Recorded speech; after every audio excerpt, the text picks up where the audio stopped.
They said their planet was Alpha Tucanae. And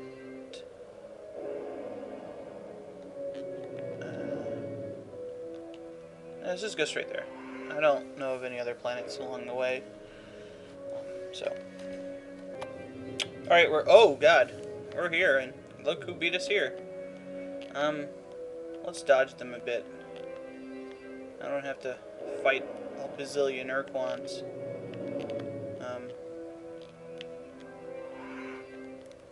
No, no, no! Oh crap.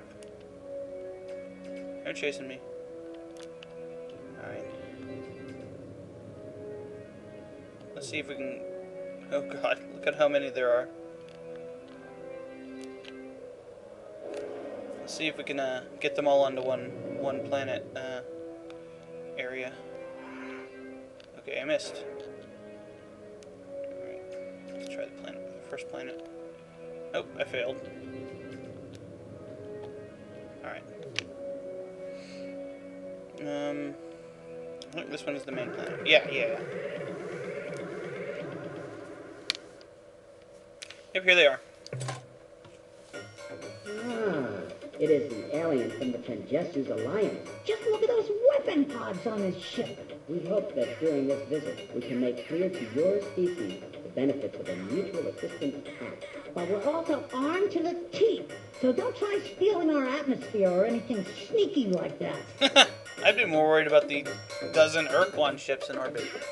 We had a close call last week. One of those black ships was snooping around the system. But before it got to our world, some of the green ships warped in, destroyed the black vessel, and then left immediately. We got lucky. Oh, well, I got some following me, so...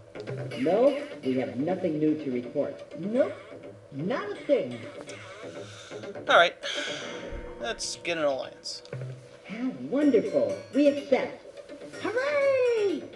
How marvelous! Yeehaw! Captain, we are delighted that your people have made this choice. Now we won't get slaughtered. In exchange for our cooperation helping you with captains and ship designs, all that we ask for is your protection. So we don't get slaughtered. We shall begin fulfilling our commitment at once. We will transport officers and our Stinger design to your base immediately. Why, heck! Maybe I'll even make the trip to your planet. I'd make a good starship captain. I'm pretty darn mean in a fight, and there ain't nobody better than me with a thrusty Stinger tongue attack. That's gross. Okay, well, let's ask about specific information. Sure. What do you want to know? Just ask away. Alright, let's ask about their ship. The Stinger is the peak of our technological prowess. It's totally awesome. These vessels are cheap to build and can be quite effective in short-range combat. They turn on a small round thing that's real small. Remember, though, against most ships, the Stinger must close distance immediately and give unrelenting tongue attacks until either the enemy or the Stinger are destroyed. Yeah. The tonguing is the best part. I don't have much practice with their ships, but I don't remember them being very good. Nope, not a word. Okay. What about other alien races? Do they know anything about any of them? Not much, to tell the truth. This space exploration stuff is kind of new to us. Besides the green alien ships, which have only tried to kill us, and the black alien ships, which have actually been quite successful at killing us. The only other starships we have encountered are strange tumbling red probes, which profess to be on a peaceful mission. But then attack like slavering Zabrankies. We believe that the probes are actually robotic scouts, which have suffered some kind of malfunction resulting in their aberrant behavior. And what's worse, they're multiplying. Yes, that's true. The probes seem to be replicating at a geometric rate. Hey! That means if there was only one last week, then next month... wait a minute. Let me calculate. That means next month there'll be a whole bunch of those things. By backtracing the probe's course path, we have been able to calculate that the source of the probes is somewhere on a direct line that includes our star and Epsilon Muscae. Oh, Go get 'em, Captain. That is an important clue about the Slylandro probes. So let's get more about their people. Ah, cultural exchange. A good idea. Yeah, let's tell them about Frungy. Be quiet, you fool. He asked a serious question. He doesn't want to know about Frungy. How do you know? What makes you so smart? You never even asked him if he wants to know about Frungy. Why, I'll bet right now he's wondering, what is this wonderful sport, Frungy? How is it played? What kind of equipment do you need to play Frungy? And I wonder who's ahead in the Frungy championships.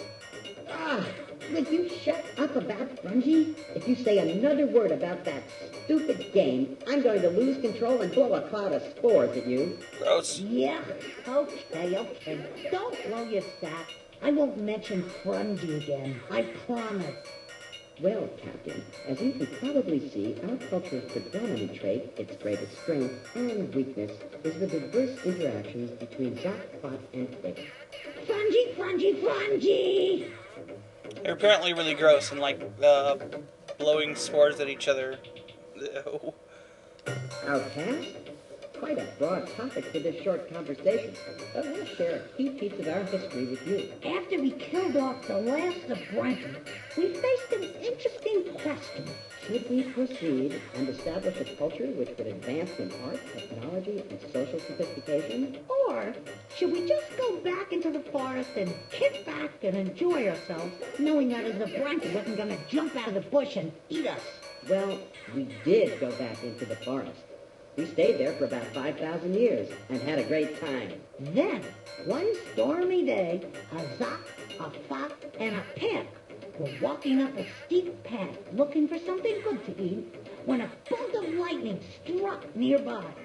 With a huge flash of light, the bolt of energy carved a strangely shaped chunk of granite out of a cliff. It was a disc with a hole in the middle. As the rock began to roll down the hill toward the three terrified beings, some dry grass got caught in its hole. And since the rock was still hot, the grass caught on fire. When the rock finally got to the Zot, the Fop, and the Pip, they simultaneously discovered the wheel, fire, and religion, thus catapulting them on the road of progress. Which has led us to this day, Captain. Oh, how did the flaming wheel give religion to our culture, you ask? I will explain. You see, when it got to the threesome, the flaming wheel was going at a pretty good clip, and it ran smack into the rock, killing him. The Fop and the Pip felt so bad. They really liked that Zot, that they decided the Zot hadn't really died when the wheel flattened him. He had just gone to a better place. Presumably one without lethal flaming wheels? That's preposterous. Anything else? No. Goodbye, Captain. See ya. So now we got a new ally, and we need to run the hell away from those ur-quan. Let's see if they got anything on their moon, though, before the ur-quan get to us.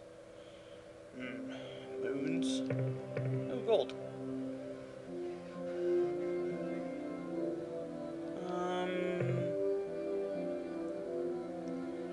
Sure, I think we can afford to get a little bit of gold.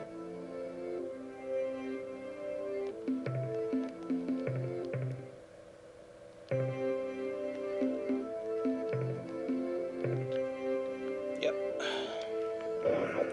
I don't like the look of that weather, but, you know. Resources are resources. Rather valuable planet, so I'd like to have a moon made of pure gold. How about you? Well, it's not made entirely of gold. Maybe this is all gold. I don't know. But that'd be pretty sweet. I'll tell you what. Our space program would be much more advanced if our moon was made entirely of gold. Because, yeah. Of course, then again, if our moon was made entirely of uranium, or pretty much anything except for the crap that it's made out of. So, ooh, that was close. Oh. And I'm just going to grab the last bit. I don't really care if I'm losing efficiency on it. Alright, let's get out of here. Come on, ur-quan. Make sure that all of them are in the system before you go. Otherwise, you might get caught by a stray one as you go out. Alright, let's get out of here.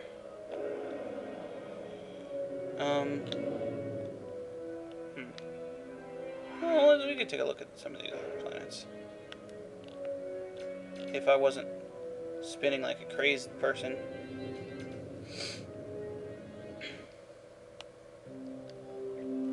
This doesn't look very... Class 8 tectonics, no. No. Not when fighting aliens. So, that's probably not worth it to come back here for that, though. This planet's yellow. We could stop. No, let's just go. So pretty much, the only real clue we have is talking about the thing here, whatever it is, and the thing over here. Now we've had another clue. I think it was on a direct line between there and what's it called?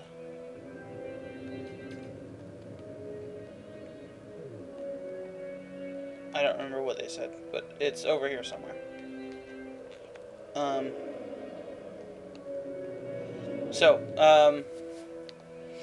Those are the only real two clues we really have, over here and over here. We have gotten a bit of more obscure clues, but nothing really. Like, we know that this is somewhere near Androcent space. So Androcent space is over here somewhere. I believe they told us specifically that it was here, I think. But I don't think we have a reason to go there yet. So the next thing we're gonna do is we're gonna go over here. Because there's something very important over here that we need to get. And there are some ur-quan ships. They can't catch us, so I'm not really worried about it. Now, we probably won't get there in time to do what I want. I'm not going to cut out this hyperspace stuff because we actually have to be in hyperspace. As you can see, we're not moving that quickly. So we'll probably have some extra time, and I think there's a planet or two around that we can actually mine out.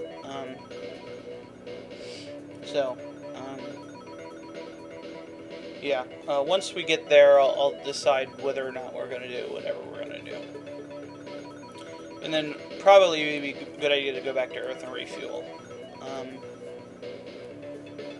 Although, it's a bit dangerous. We could have gone all the way up there. Okay, we're being chased by something. You know what? Let's see what it is. It's not a Slylander probe.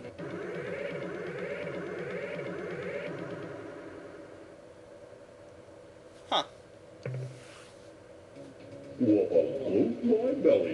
It's a human earthling. Yeah, well, I haven't seen a human earthling since what? I've never seen a human earthling. What coincidence. These are the Umga. They are simultaneously the most hilarious and the most disturbing things in this game. I mean, just look at their controls. Yeah. Yeah. Okay. I think they won't do anything but attack us now. We'll try to be friends with them. Sure. Friend, for sure. Who cares about boring old ur-quan and their slave dogs?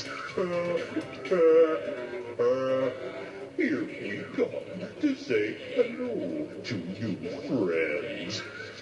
Okay, they're attacking us. I don't remember what their ships are like.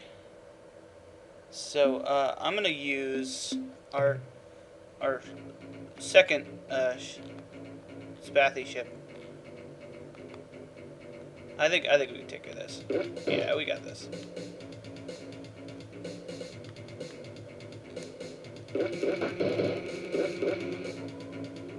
Oh yeah, they got nothing on us.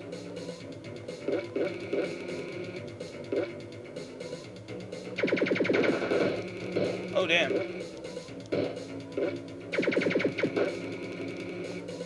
I forgot they did that. E-I-E-I-O. Let's just get out of it. Go, go, go, go, go. Hurry. Yeah, okay. So, we gotta jump out with our main ship. Actually, I think we could probably take care of it with the new weapon. Nope. Run.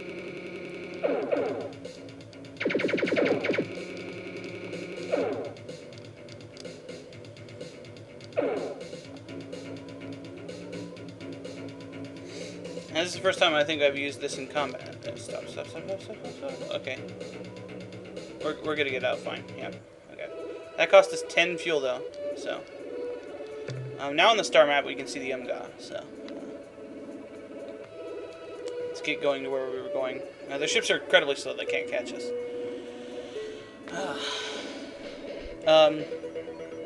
Sometimes you do have to run away from people. We will be going back to talk to the Umga later.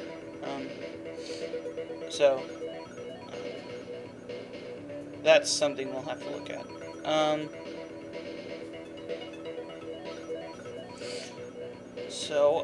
Yeah.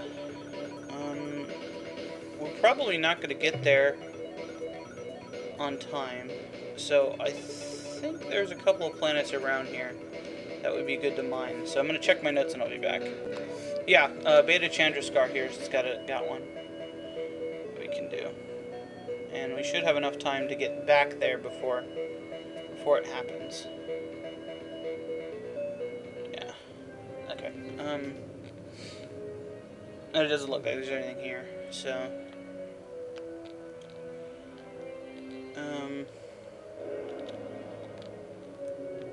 as far as I know, talking to the Umga doesn't cause any problems.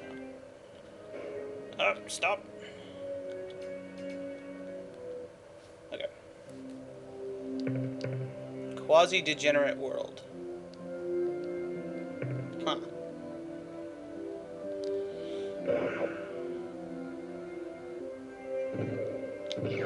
Oh, there we go. Planet Mind.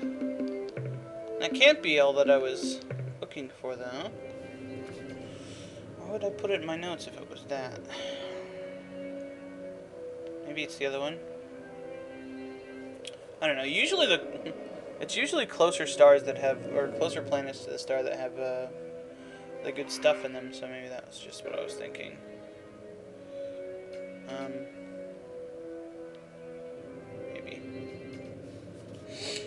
Maybe. Oh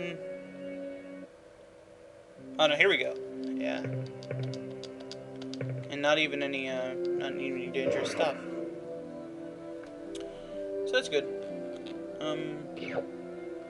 More of these goody whatevers. Alright. I'm gonna be a bit conservative with this. Just because the purple ones are valuable enough that it's worth doing it with. This.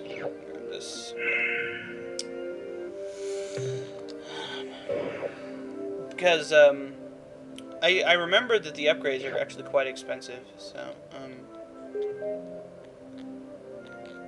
that's, okay. I'll grab one of these. There's probably, yeah. Oh, okay, good. No wasted resources. It should probably just take away the amount there and then leave the rest on the ground, but that's not how it works. Okay. So let's go back out to there. It'll just autopilot into hyperspace. And let's see. 037,671. 71. Okay, so this way.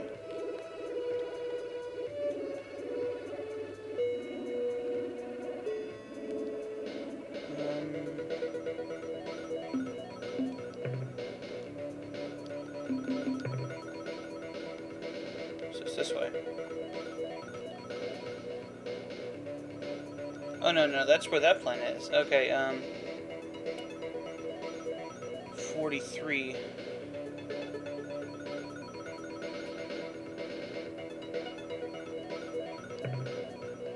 I think it'll show up on our map.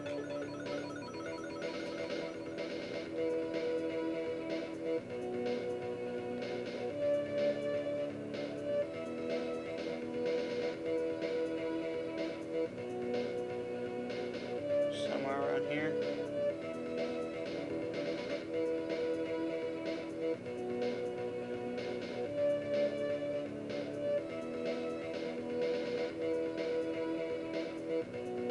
Huh.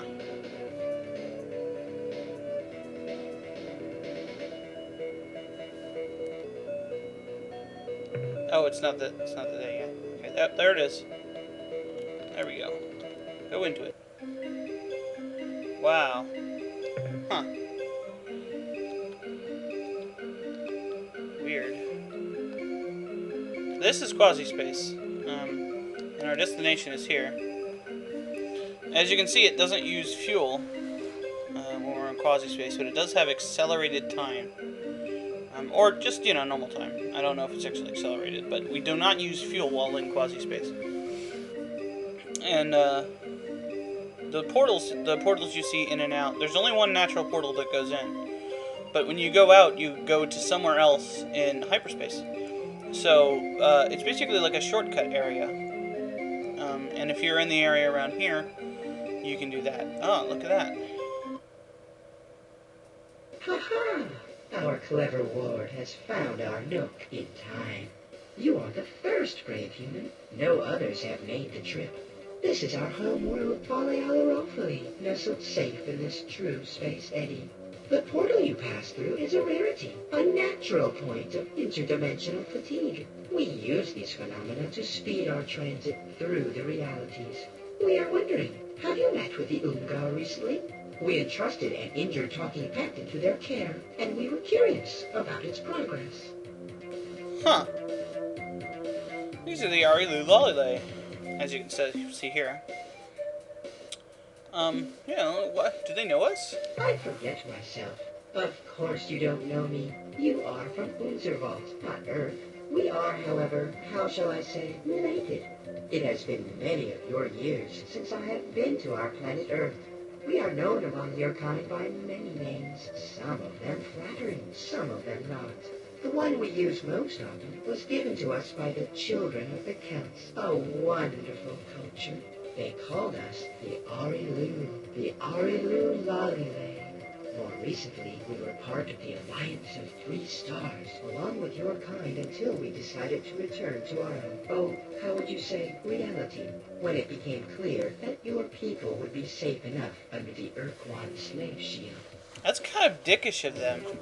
Forgive us if we forget the importance you attach to such events as this. Our context is infinitely broader than yours in scope, both in space and time. Nevertheless, to please you, I shall try to recall. Yes, now I remember. Here is the sequence.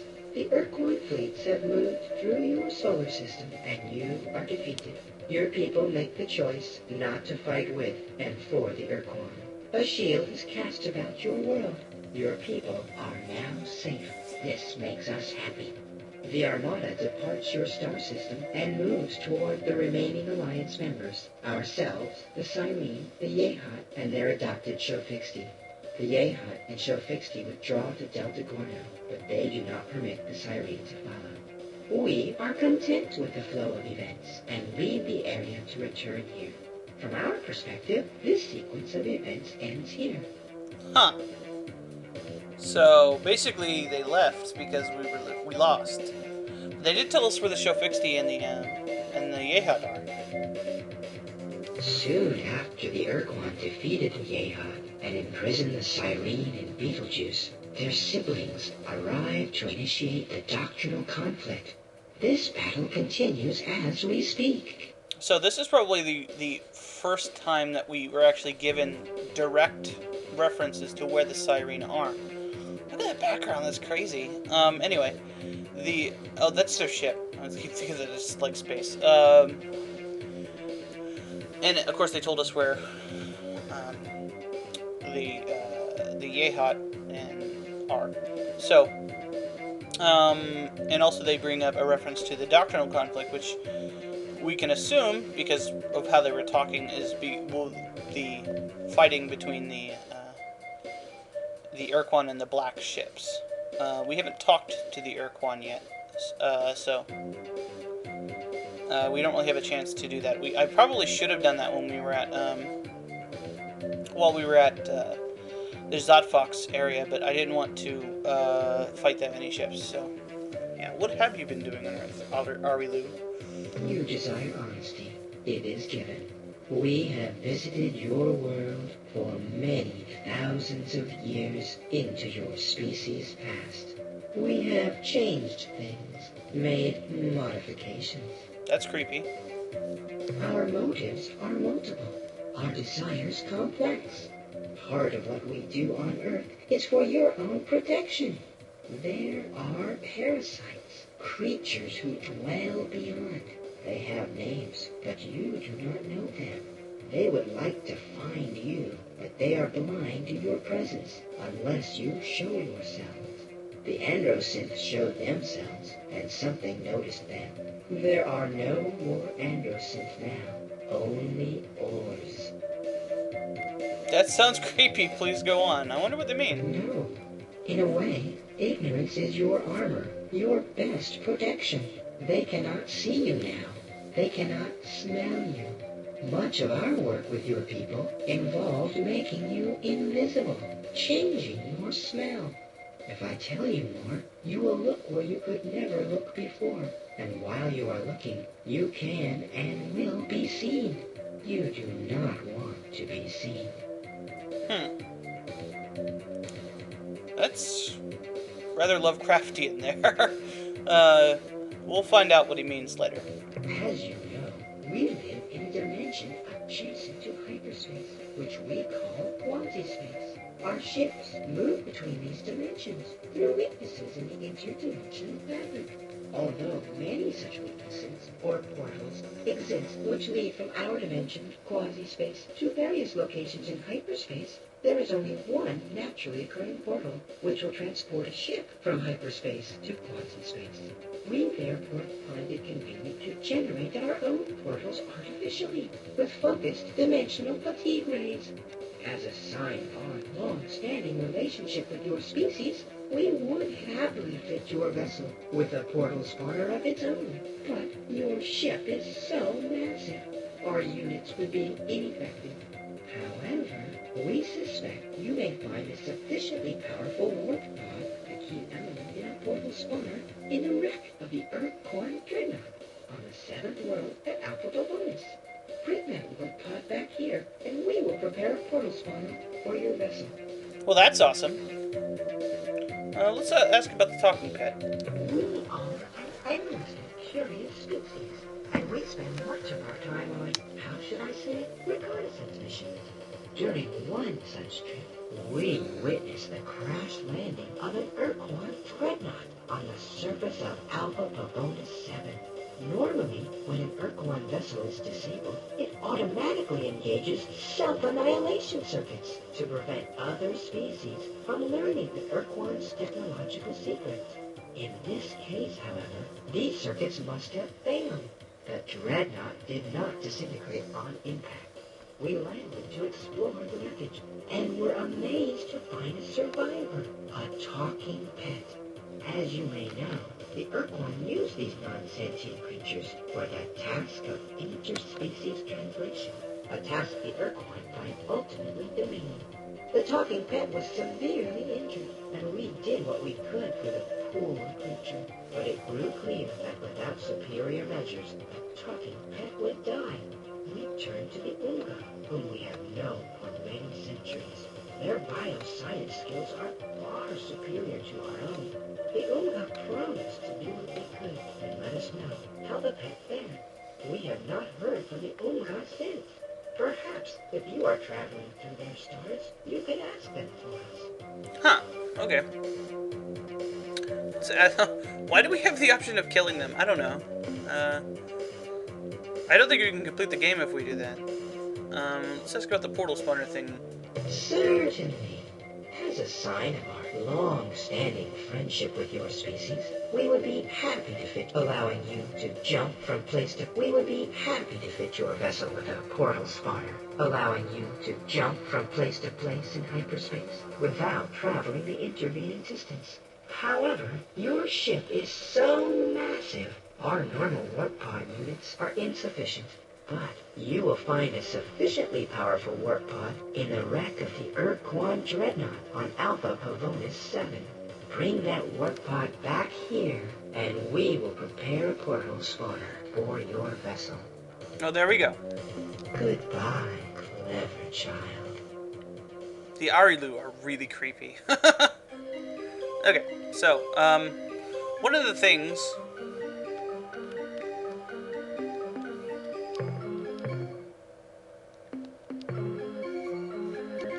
Alright, so one of the first things we're going to do is do what they say.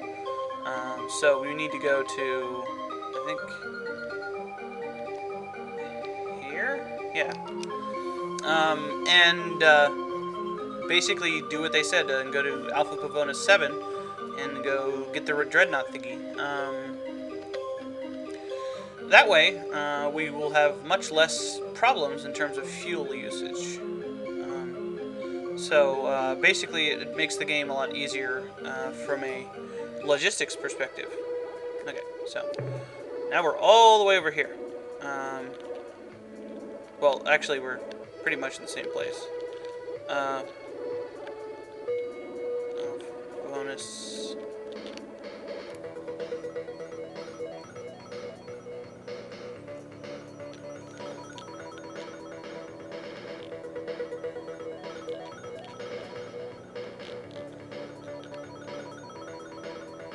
I think it's up here. Yeah, it's up here. There it is. Okay. So,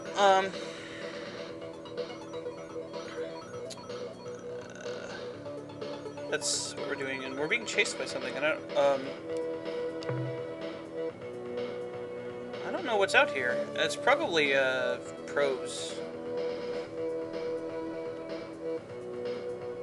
If they start catching it, it's probably the Arlu, though. The Arlu ships are really, really fast. And they're keeping pace with us. I don't know who it is, so, yeah, this way we will probably have enough fuel to get back.